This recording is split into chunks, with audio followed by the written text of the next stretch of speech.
Haleluya. Haleluya. Chukua nafasi, salimia mwenzako, salimia mtu mmoja wawili, waambie kwamba ukitazama Yesu, utaweza yote itakuwa sawa. Uponyaji utakuja. Sababu yeye ndiye mponyaji. Ukitazama yeye atakupatia uponyaji. Haleluya. Yeye ndiye haki.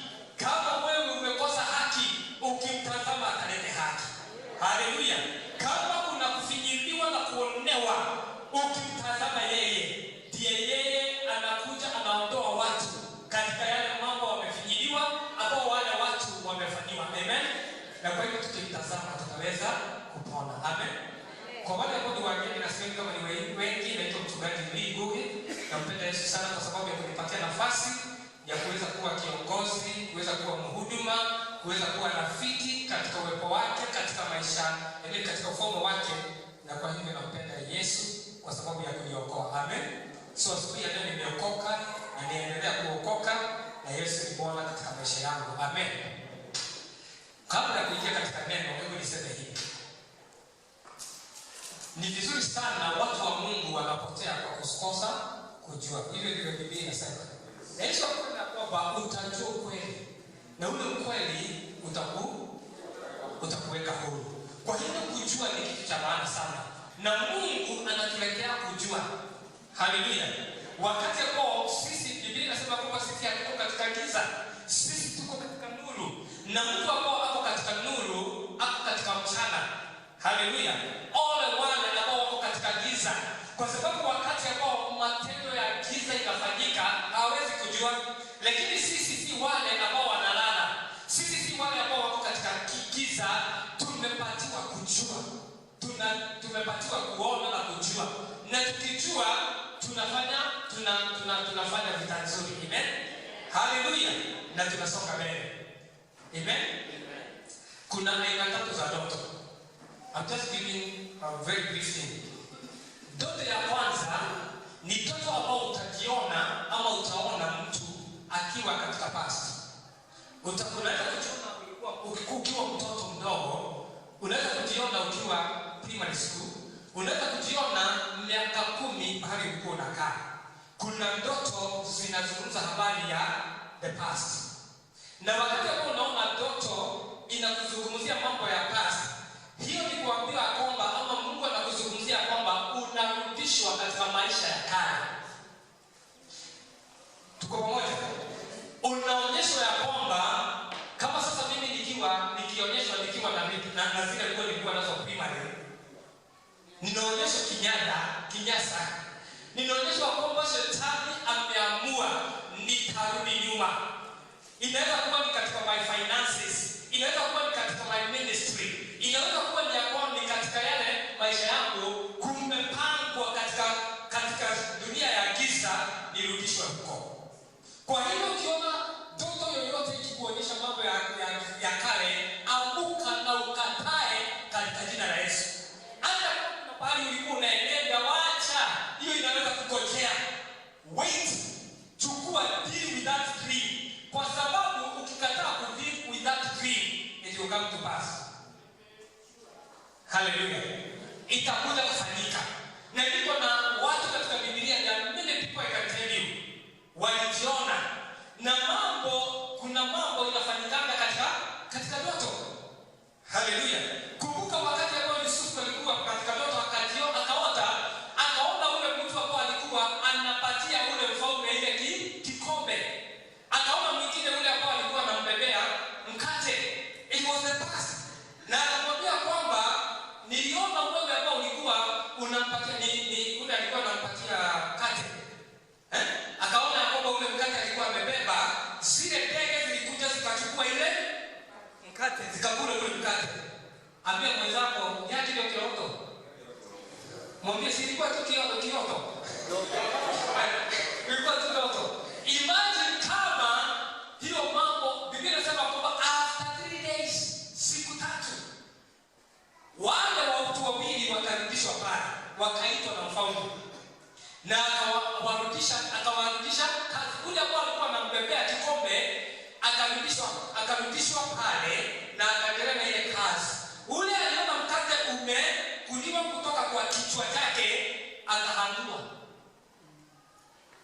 Hallelujah. Don't ignore dreams. God speaks in dreams. Hallelujah. And I have, hata kama wewe utakataa, mimi maisha yangu I know. Hata kwa hiyo amuka, they are doing it in the kingdom of darkness. Hallelujah. Bwana sifiwe. Wakati ambao shetani, wakati ambao Herode alikuwa anataka kuwa Yesu, Yusufu aliyeonyeshwa kwa ndoto, akazungumziwa, akaambiwa kwamba Herode anatafuta huyo mtoto. Amuka saa hii, toka hapa, enda Misri.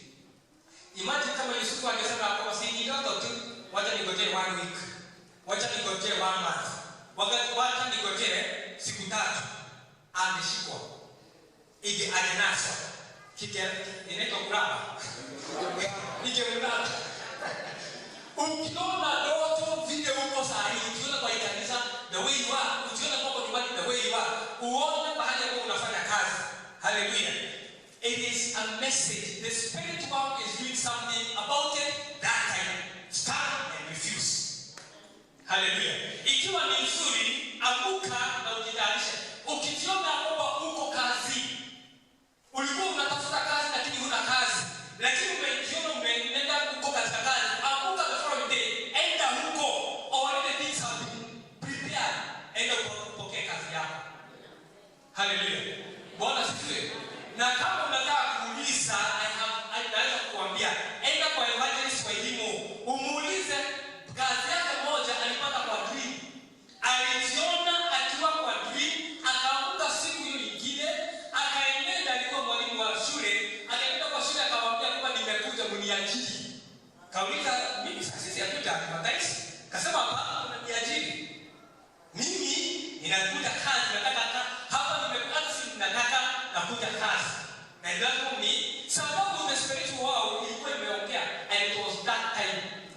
Hallelujah. Baada ya yeye kutoka pale kusema hapana, hatuna kazi, hatuna nini, kuendelea tu, aliitwa. Akaambiwa kwamba kwa sababu unawekasiri sana, ingia kwa class. Kazi akapata. Hallelujah. Be very sensitive with what is happening now. Hallelujah. Kuna kile niliona katika wale viongozi wale tumeongea, na nikajua ni sasa. Hallelujah.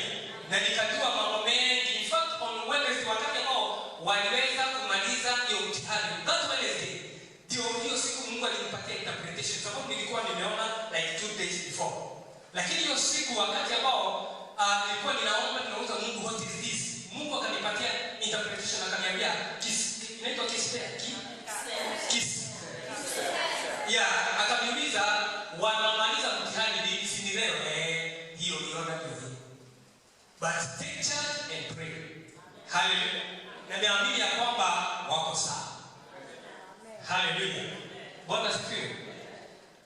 Ndoto ya 3 ni ile inaongea habari ya future. Ile inakuonyesha vile mambo itakuwa. Inakuonyesha utakuwa hii mambo itafanyika hivi. Inakuonyesha kwamba wewe utakuwa mzee, sijui utakuwa nini, utakuwa na gari kubwa, utakuwa na nyumba kubwa. Hallelujah. It speaks about your future. Na ukiona ndoto kama hiyo inakuonyesha si vile uko sahihi, lakini inakuonyesha vile mambo itakuwa, na hata unaelewa ile masiku ama ile wakati, ni ndoto ya ku prepare you, to guide you to the direction God is taking you. Hallelujah. Bwana sifiwe. Angalia Yusufu alionyeshwa watu wakiweza kuwa wanamwabudu brother zake, si ndio? Akaonyeshwa mama yake na baba yake, in fact akaonyeshwa jua na mwezi pia zikimwina nia. Mungu alikuwa naye kwa sababu hakuwa anajua, akaamka akaenda akaambia baba yake. Kaambia kwamba mimi niliona mimi ndiye mkubwa. Wakaplan vile wakamuua.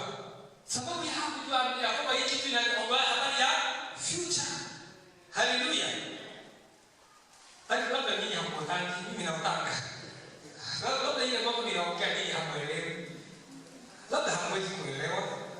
Kuuliza mwenzako unautaka. Unaona nini? Kawaida tu. Ukikula ugali. Yaani uone mtu kama vile niliwaambia. Niliona watu wametoka kwetu nyumbani kwa shamba yetu wanakuja hivi na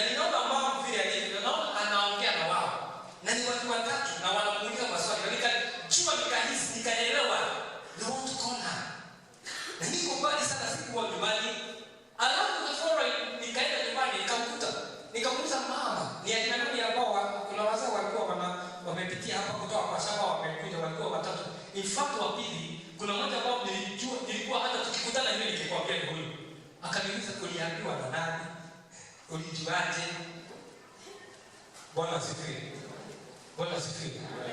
Kuna wakati mke wangu amepata ile chama. Hata nimesema hivyo mara mingi. Tukiwa Lemuru. Nikaona chama imekuja, amepatiwa pesa na hapa nasi. Sikuwa. So nikaenda nikamwambia by the way zile pesa zilikuja. So much.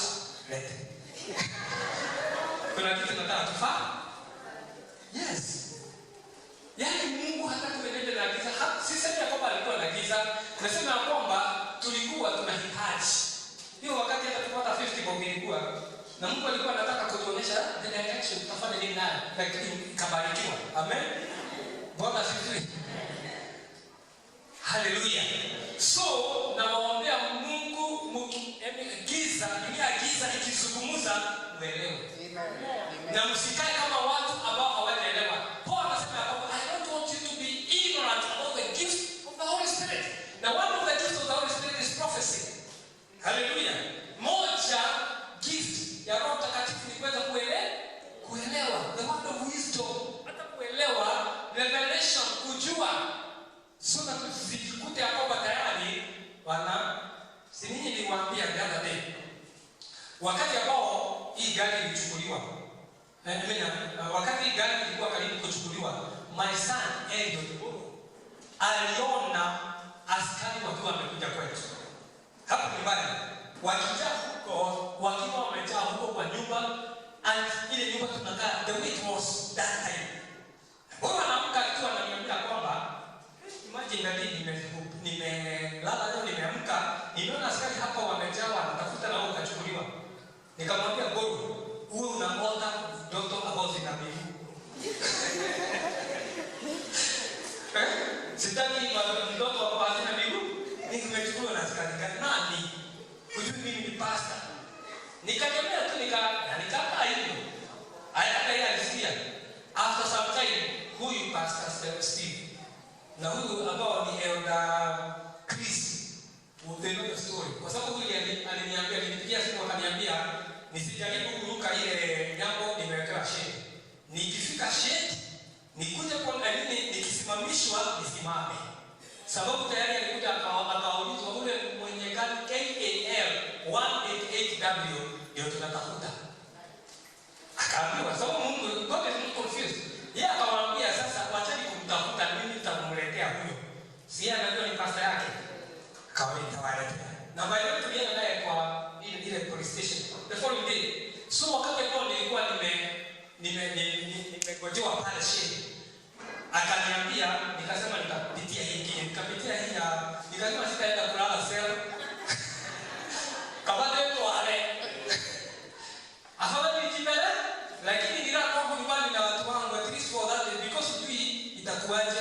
So the following day nikamuita, nikamwambia twende. Mtu akaenda peke yake. Sijui kama ulikuwa unapata.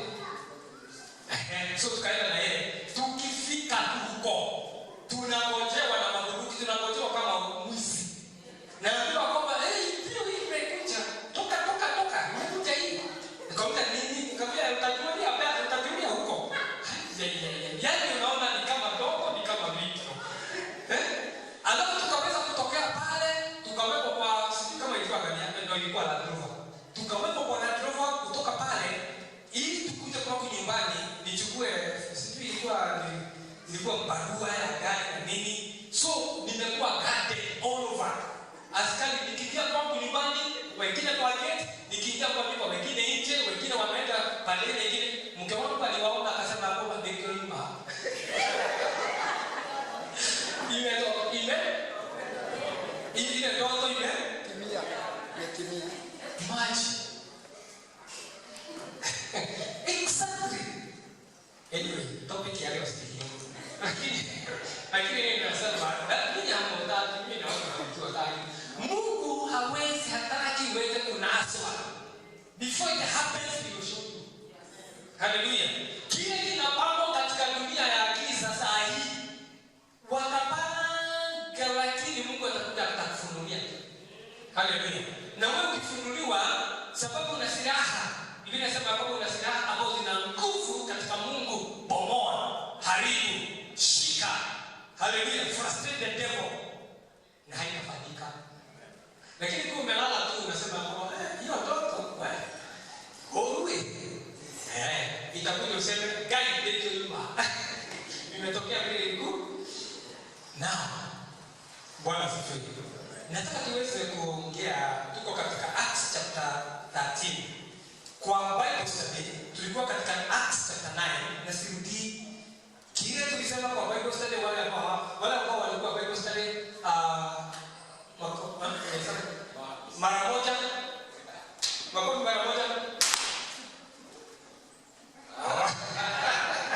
Okay.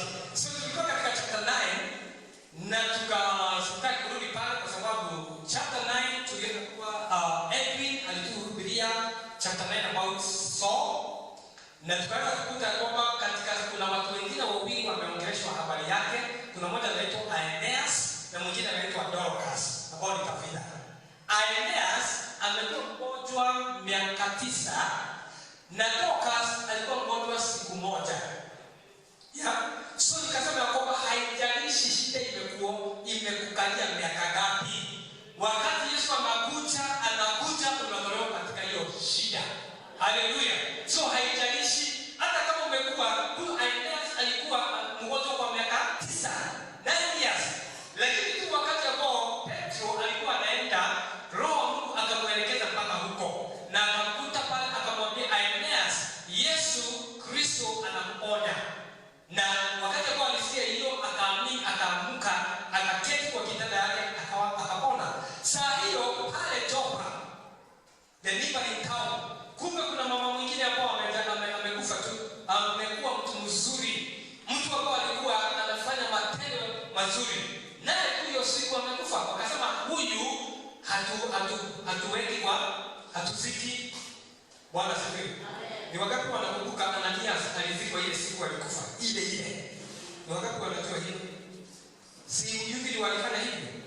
Wakati huo Wayahudi walikuwa ukikufa kama Waislamu. Ilikuwa hiyo siku ukikufa hiyo siku hiyo unazikwa. Iposa Anania na Safira walizikwa hiyo siku. Na Yuda walifanya kazi ngumu. Ukimagine 3 hours wanaenda wanachimba ile shimo. Alafu na ibada inaendelea, wanazika. Kumaliza kurudi, wanakuta naye mke wake Safira ameanguka.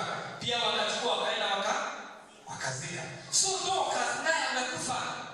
Lakini wakati wanaangalia matendo ambao walikuwa nayo wakasema huyu hatuziki, wakaosha mwili vizuri, wakaeka nyumba yake ya ghorofa. Na nikasema katika Bible study, si dhambi kuwa katika nyumba ya ghorofa. Haleluya. Na usikojee ati kutakuwa utawepo katika hiyo nyumba yako ya ghorofa wakati utakufa kaa sahihi. Anania Dorcas alikuwa nyumba yake ilikuwa ya ghorofa. Haleluya.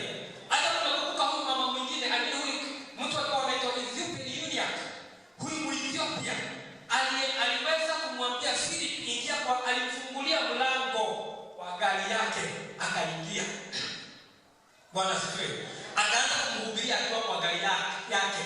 Na nataka kutangaza na wewe, fungulia mtu mwingine gari yako waingie, muongee.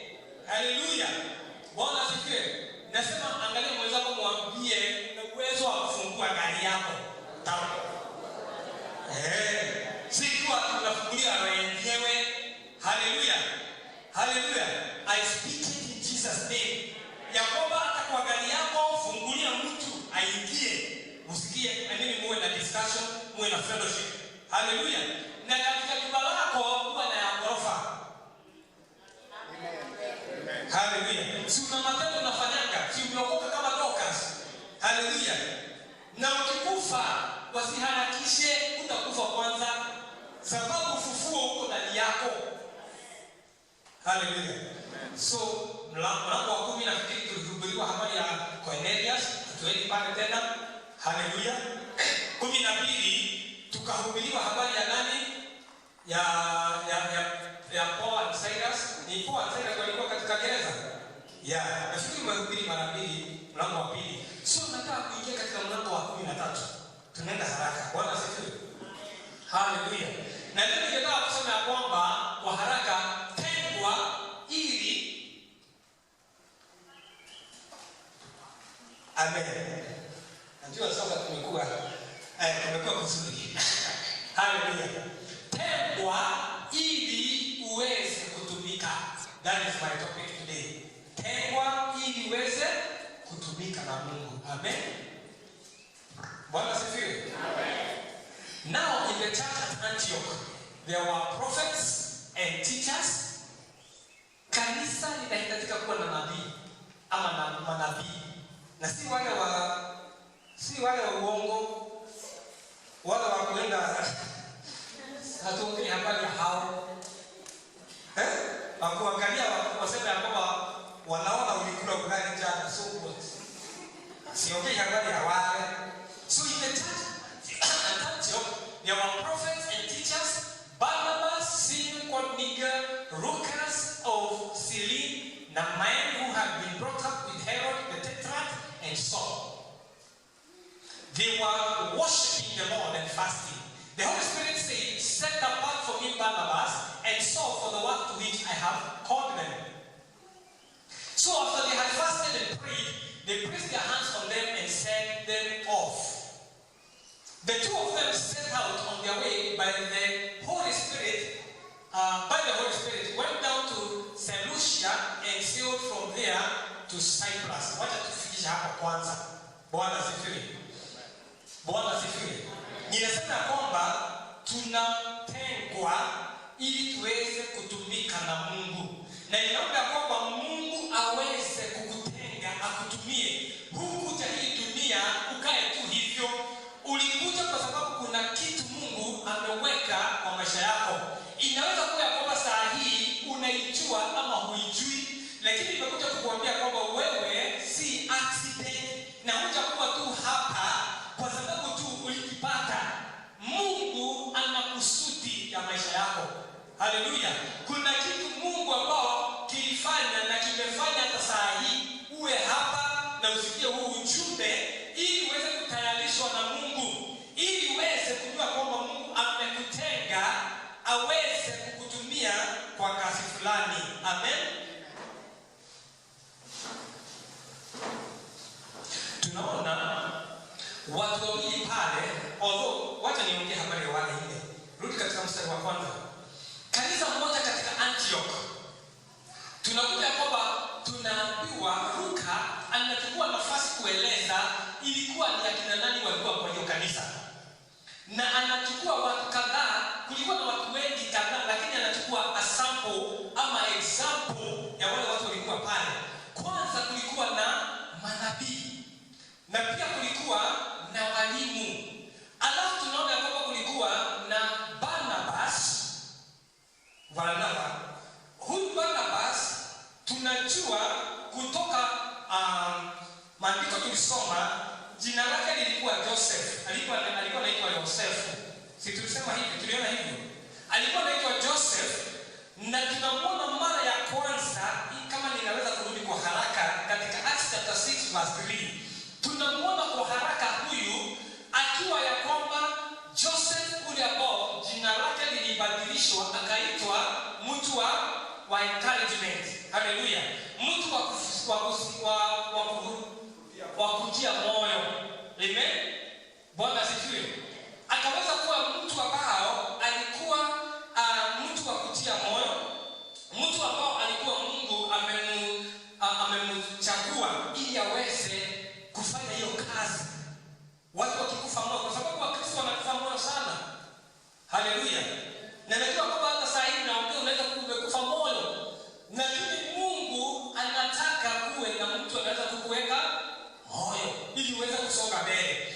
Huyu Barnabas ama huyu Joseph, watu ndivyo walikuwa wanamuita. Na sijui watu wanakuitaka nani.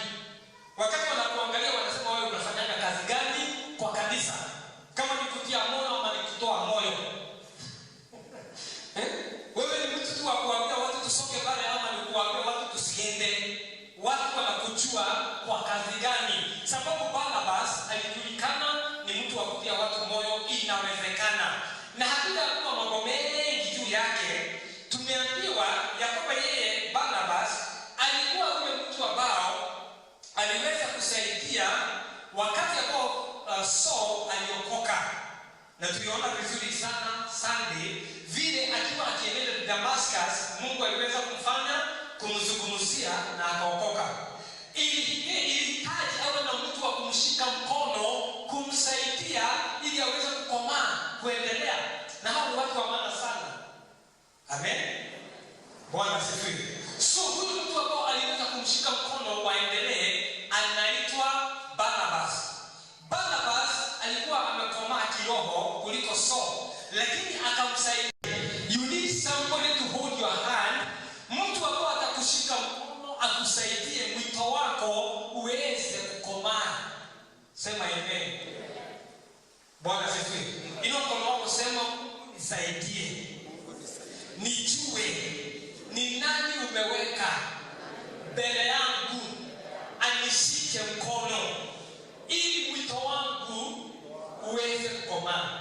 Huyu ni mtu wa maana sana. Haleluya. Na huyo anakuja ana connect na wewe. Labda katika kanisa huja mjua lakini yako. Haleluya. Labda wakati mwingine unamkuza anaanza kuwa ya kwamba ni mzee kiroho kuliko wewe ama ana experience fulani kuliko wewe, lakini ni mtu wa maana sana na ni vizuri kumheshimu sababu atakusaidia. Barnabas alipigana vita, akamwambia watu wengine huyu Saul ni kweli aliokoka, wachaneni na yeye, alikudefend. Haleluya. Aliweza kumdefend, aliweza kusoga pamoja na yeye. Ile point ngoja tu kuna point inaleta. Ninataka kusema kwamba wakati Mungu ambao anataka kufanya kazi fulani kwa maisha yako kutayarishwa. Haleluya. Na katikati yetu unaweza kuwa kwamba saa hii jioni kwa mtu endelea na kungojea Mungu akutayarishe kwa anafanya. Haleluya. Usiwe na haraka, usiharakishe mambo. Hata watu wanasema ya kwamba sijui nige kwa kilima kuitaka ihinene niunaka jikwaitaka. Haleluya. Usiwe mtu wa kuharakisha. Wakati mwingine hata kama unaona ni kama hakuna kitu kinaendelea, Mungu anakutayarisha. Kuna watu wanatumia kukutayarisha. Na ninazungumzia hii na naamini ya kwamba leo kuna mambo nitajibu. Nimeulizwa maswali na ningetaka kujibu ili tuweze kuelewa. Najua tuna campus 2, najua tuna campus 3 na nimeulizwa maswali. Sikiliza vizuri, Mungu atakujibu. Haleluya. Bwana asifiwe. Bwana asifiwe. Mungu kabla ya kazi kufunguka ama huduma kufunguka na tayarisha wahuduma. Na wahuduma ni watu wa maana sana, wanaweza kuchukua wakati mrefu kutayarishwa. Haleluya. Jambo la pili na muelewe na msikilize vizuri. Katika campus ile tu tunaenenda Letogota na ile ingine tunaenenda campus 3, hakuna mtu hapa tutatuma ambao hana mzigo. Haleluya. Wewe unakuwa na woga ambao tunaweza kukutoa kukuforce uenende. Hapana, tunajua maandiko iko aje. Wewe sema sana baada hii. Wewe ndio ulikuwa unaona kwamba labda inaweza kukuambia kwamba wewe pastor wewe na wewe enda pale hii. I don't want like that. I know the Bible. Haleluya. Ni lazima uwe Mungu anatayarisha mtu, anamweka mzigo. The burden. Kwa sababu kazi ya kanisa ama kazi ya Mungu si la muda kidogo. Ni lazima kuwe na mtu ambao amebeba ule mzigo. Haleluya. Hebu nisikilizeni. Daystar University saa hii iko na zaidi ya 8,000 students. 8,000 saa hii ambao wanafanya courses tofauti. Hii Daystar University ambao nimekuwa huko like 14 years now, ilikuja hapa Kenya kwa sababu ya mwito wa kijana mmoja wakati ule anaitwa Donald Smith, Professor Donald Smith. Mke wake alikufa last year, tumemzika Daystar. Lakini Donald yuko pale, he is almost 100 years now and he is alive. Bwana asifiwe. Kwa nyingi? Kweli haya. Bwana asifiwe. Donald akiwa Oregon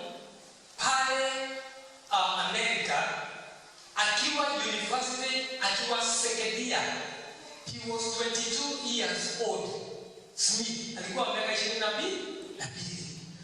Ule msichana ama ule mke wake tulizika last year alikuwa 23 years. Alikuwa mkuu uzee kumuliko na mwaka mmoja. Hakuna pahali Biblia imesema ya kwamba wazee ndio wanahitajika kuwa na miaka mingi. Hiyo doctrine kama iko hapa iende. Hallelujah. So Donald was 22 and the girl was 23. They were second walikuwa Amerika. Na wakati huo Mungu akazungumzia huyu kijana Sekedia hapo ameoa, akamwambia kwamba akampatia mzigo wa kwenda Afrika kuwa missionary. Kwenda Afrika, Amerika, huko Amerika, Mungu anakuambia enda Afrika uwe missionary. Na yeye alikuwa afuti bora. Katika university alikuwa anacheza mchezaji wa kandanda. A very good footballer. I'm talking to somebody today. Kuna kitu unafanyanga uko bora sana. Kuna kitu hapo unasikia kwamba this is what I've been called to do. Hiyo haitaweza kumkosesha Mungu akuchukue akufanye huduma katika kazi yake. In fact, listen to me. God does not call people who are idle. Mungu haselect, hatumangi watu ambao hakuna kitu wanafanya. Hallelujah. Yesu alienda akaona watu ambao wanavua samaki akawaita. Hallelujah. Akaenda akaomba kijana ambao alikuwa malishoni akilisha kondoo za baba yake. Akamuita, akamwambia Jesse, huyo ndiye anaweza kufanya kazi ya uchungaji. Hallelujah. Kama anaweza kuchunga kondoo, anaweza kuchunga watu. Hallelujah. Akakuta mtu mwingine ambaye anaitwa Amos. Alikuwa anafanya kazi kwa shamba lake, alikuwa na mizabibu, in fact fig trees. Akiwa anafanya kazi ya fig trees, anaifanya ile miti alikuwa anatayarisha. Akamuita kama prophet, anaitwa Amos. Hallelujah. Akakuta mwingine ambaye anaitwa Elisha, ambaye alikuwa akilima shamba, si tunaelewa? Alikuwa na milao ile oxen zake akilima. Wakati ambao alionekana analima, Elisha akamuita, akamwambia kwamba sasa wewe ndio utakuwa the next prophet. Saidia mwenzako mwambie Mungu hana shughuli na watu ambao ni wavivu. Hallelujah. Wale wana uzembe. Mungu hatafuti watu wa uzembe aweke katika kazi.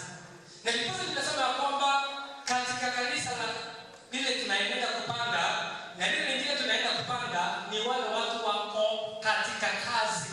Ni wale watu wako na mzigo. Mungu atasema watekeni. Set them apart for my work. Hallelujah. Bwana asifiwe. Na condition nyingine tunakuta kwamba sasa hawa watu ambao wanafanya kazi ni lazima wawe na mzigo. Nilikuwa Donald Smith wakati ule akauliza yule msichana walikuwa the same class university second year. Akamuuliza, mimi ninataka kukuoa. Akamwambia, si unioe? Akamwambia, with one condition. Kama tu utakubali kwenda na mimi Afrika kwa mission, nitakuoa. That was a test. Bwana asifiwe. Wale ambao wanataka kuoa, ni vizuri kuweka huyo msichana au huyo mume kijana ina test. Otherwise utapata mtu ambao mtasumbuana kwa hii maisha. Hallelujah. Sababu kama wewe ni mhubiri na uko na zimu na mzigo wa kuhubiri na wewe unaoa hata kusupport hiyo huduma, itafilisika. Itaendelea. Na tumeona hivyo, kuna nyingi tumeona. Kanisa tumefunguliwa, tumefungwa. Hallelujah. So akamwambia ni sawa, tutaenda na wewe Afrika. Imagine America, uko comfortable kwa America, uko katika chuo kikuu utasikia kwamba utaanza kuwa footballer uende Afrika ukahubiri. Hiyo mwito inakuja, unasikia unataka. Point 3 ama 4. Mungu kwa sababu God is not confused. Bwana asifiwe. Anyway, let me say this thing which is very important.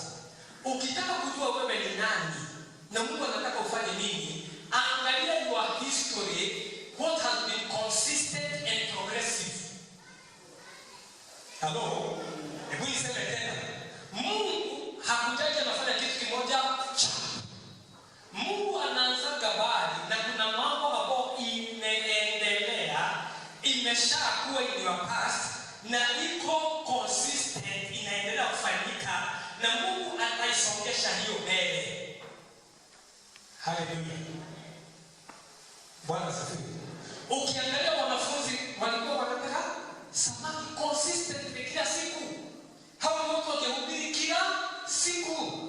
Hawa ni watu ambao walikuwa na challenges. Walikuwa wanahitajika kujua kutaka samaki zinapendwa aje na zikikosa utasikiaje. Ili ukikuja kwa watu, uhubiria watu wawe ni 5, Pastor Jeff, utafunga hiyo kanisa, utakuwa consistent. Hallelujah. Utajua tu God is a God of multiplication. Hallelujah. Na multiply kile uko nacho.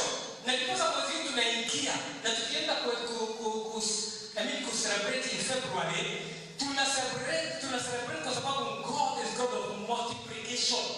He is going to multiply this church. Hallelujah. Ataiongeza. Na ndipo sababu tunajua we need other congregations and they shall be there. Bwana asifiwe. Hallelujah. Tuko pamoja. Hallelujah. Hebu nione kwa mkono wako kama am I making sense? Am I saying something? Hii usiwe ya kwamba wakati kwa Mungu amekuja amechagua huyu, amekuacha unakuwa na kikitu. Unasikia kwamba anaokea tena. Na sijui ni nini imeangaliwa. Na Mungu atatumia mtu, in fact God is going to use me as a leader to show me. Alitumia Barnabas kumuonyesha Saul ama Paul he is ready for the ministry. Hallelujah. And listen to this again. Nisisahau 2 things. Mungu anaweza kukuzungumzia direct na anaweza kutumia watu wengine kuona ni nini iko ndani yako akutumie. Hallelujah. Mwito wa Saul ama Paul tunaona kwamba alikutana na Mungu na Mungu akamzungumzia kwa neno akaisikia. So akasikia akimuongelesha. Lakini angalia Barnabas, hakuna pahali ambapo Mungu amemzungumzia Barnabas. Hapana. Lakini tunaona matendo yake. Tunaona huyu Barnabas ni mtu ambaye ni encourager. Ni mtu ambaye anaweza hata kuaminika na kutumwa apeleke inaitwa nini? Msaada kwa kanisa la Jerusalem ama Judea. Bwana asifiwe. So hivi ndivyo ninasema, hata kama Mungu hata kuzungumzia one on one, he is still able to speak to you through other things and other ways. Hallelujah. Wale ambao wanasikia sauti ya Mungu, wanasikia Mungu amesema hivi na hivi na hivi. Si kusema tuna mwito mkubwa kuliko wewe ambao unahisi tu kwa kazi fulani Mungu anakuelekeza kwa hii kazi. Hallelujah. There is something very interesting. Kabla ya kufika pale kwa tuko chapter 13, Biblia inasema Barnabas and Saul. But after chapter 13 imebadilika. It is now Paul and Barnabas. Sababu Paul now is the leader. Sio kama unaelewa. Yeye sasa amefika ile kikomo ama ile level Mungu alikuwa anataka, na anaweza sasa si Saul, sasa ni Paul. Hapo na huduma. Na utaona kwamba tukifika mlango wa 15 utaona wakitengana. Utaona ya kwamba kuna mtu ambao anakuja anaitwa John Mark. Hata John Mark utaona anakuja na afanya hao watu Na John Marko huyu si prophet, si teacher. Even Biblia inasema he was a helper. No one was determined to take with him John called Mark. Na ndiye ameandika kitabu cha Mark. Ile kitabu cha Mark kimeandikwa na huyu John Mark. Na bado basabu andika na moja, Paul aliandika mingi. Bwana asifiwe. So tunakuta kwamba yeye Biblia inasema kwamba ukirudi katika verse ile chapter 13, tunaona kwamba John Mark was just a helper. Alikuwa tu msaidizi. Hello. Having fasted. Wakati ambao sasa hao watu wamekuwa Mungu amesema watolewe kwa kazi. Paul already hapo na mzigo. Mungu amemtayarisha muda mrefu. And I believe hapa kuna watu Mungu ametayarisha kwa sababu ile kanisa. Ile ingine kuna watu Mungu ametayarisha. Na hata kama wewe ni John Marko tu, hata wewe si pastor na si elder, kama una mzigo na uko na baada ya Mungu, tutasonga mbele. Haleluya. Kwa nini? Kwa sababu Mungu haendagi na titles. Mungu anaendaga na baada ambao ameweka kwa mtu. Haleluya. So wakati ambao Donald wameenda South Africa, na sasa huyo msichana, imagine watu wa miaka 22 na 23. Kazi sasa wanaendaje Afrika? Let me say this, God is not confused. Wanaendaje Afrika? Wakati walimaliza university pale, na Mungu ameweka mzigo, kukatokea an opening, mlango. In South Africa kulikuwa kunahitajika mwalimu wa biology. Mwalimu wa biology na music. Mganga alikuwa anafunza music. So, wakati kwa hiyo ilifunguka in one of the institutions in South Africa, Mungu akahakikisha kwamba wamejua. Kuna mtu wako aliweza kuwasaidia pale Amerika, akaweza kuwasaidia kuelewa kuna that opportunity imetokea South Africa. Na wakati ambao wali apply, immediately wakaitwa South Africa. Hallelujah. Whenever God is leading you to go, He will open a way. Hallelujah. Unajua ni kwa nini makanisa zinafunguliwa na zinafungwa? Kwa sababu ni wao mjipeleka. Mnajua ni kwa nini makanisa kama wale hapa unajua zingine nyingi zimefunguliwa. Alafu mara tu unakuta kwamba ni mng'eng'ano watu kupigana, ni kwa sababu hawa watu ndio wamejipeleka. It's not the Holy Spirit. Roho Mtakatifu akianza kazi pande hii, baada ya kupeleka anafungua. Hallelujah. Na anajua kama chance yako haiwezi kuenenda na mtu mwingine, wewe utajikuta unaenda pale at the right time. Utajikuta pale. Kama unasikia vile ninasema hivyo mkono wako. Ninasema hivi wewe unainua mkono.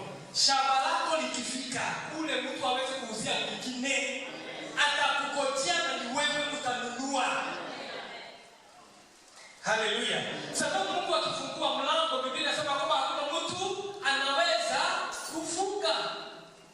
God will always do it for you. Wakienda pale kukawa na apartheid. Wale wanajua apartheid. South Africa kukawa na ile Waafrika wananyanyaswa na wanavaliwa. Na hawa ni wazungu. Smith ni mzungu. Lakini hata yeye akaanza kubaguliwa kwa sababu yeye alikuwa anatetea Waafrika.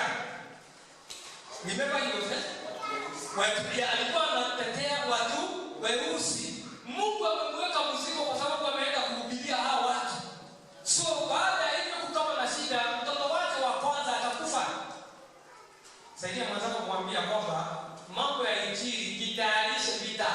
Mambo ya injili jitayarishe vita. Hallelujah. See brethren, it's not brethren. It's not brethren butter. Ile mambo wale watu wanaendesha injili wanajikuta. Niulize nitakwambia.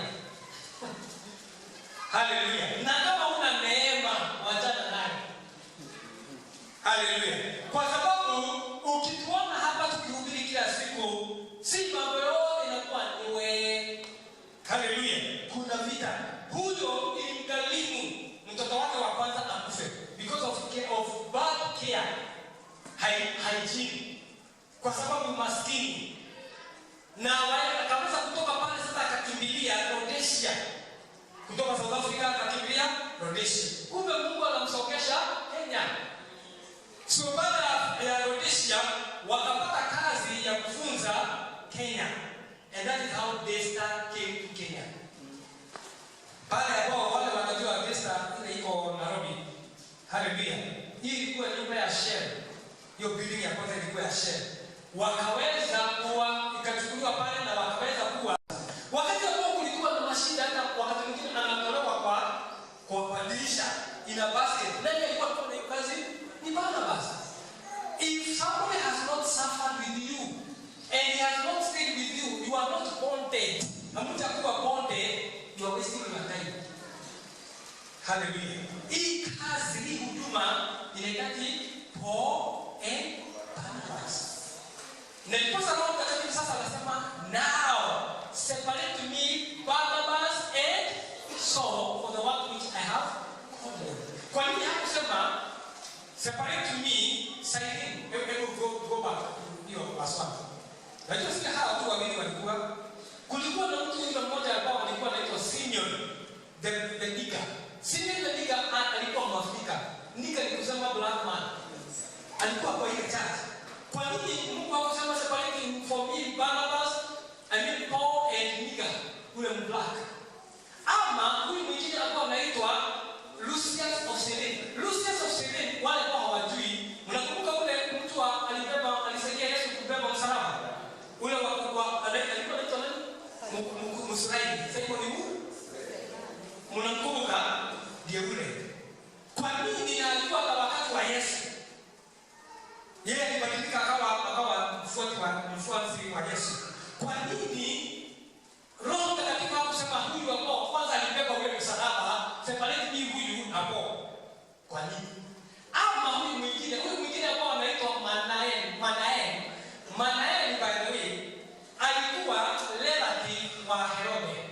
Herode ule aliua John the Baptist, Yohana Mbatizaji. Ule Herode ambao aliua huyo na akaweza kuwa katika kesi ya Yesu. Unakumbuka kesi ya Yesu? Ule mtu ambao alikuwa amaletewa, huyo ndio Herode. Anamwambia Yesu, "Wewe nataka ufanye muujiza. Tufanyie muujiza moja." Huyo Herode ndiye ule sasa Manaen walikuwa relatives, walilewa pamoja na yeye. Lakini unaona wakati alienda pande hiyo, huyo mwingine Manaen akaweza kuwa mwanafunzi wa Yesu. Bwana asifiwe. In fact, he was one of the teachers pale katika church of Antioch. So, ninauliza, hebu nisaidie kuuliza mwenzako, muulize kwa nini ni Barnabas tu angepatiwa waende na John. Kuna kitu kinaitwa Paul. Na ni maana sana. Kama unataka kusonga katika huduma, jua ni nani ambao mmeshikanishwa katika huduma. Ni nani ambao mnaweza kuomba pamoja? Ni nani ambao mnaweza kufunga pamoja? Ni nani ambao mnaweza kwenda mission hata kama si bahari, hapa tu unamkuta tu unaendelea kwa mission. Huyo ni mtu ambao Roho Mtakatifu anajua roho zenu zimeunganishwa. Ni hosha ndiye. Bwana asifiwe. Roho zenu ziko pamoja na mnaweza kufanya kazi pamoja. Bwana asifiwe. Inamaanisha kwa na dakika 2. 3. Bwana asifiwe. Hallelujah. So kuwa na mzigo, jua ni nani, angalia your history. Ni nani huyu ambao Mungu amekuwa anakushikanisha naye? Kwa sababu huyo ni mtu ambao Mungu anaweza kuwa kwamba prepare and you are preparing them. Bwana asifiwe. Bwana asifiwe. Amen. I hope you are unasikiliza injili. Bwana asifiwe. So ni nani huyu? And then number 3, they laid their hands on them and then they sent them away. Having fasted and prayed, they laid hands on them and sent them away. Therefore, so being sent out by nani aliwatuma? Nani alisema wawe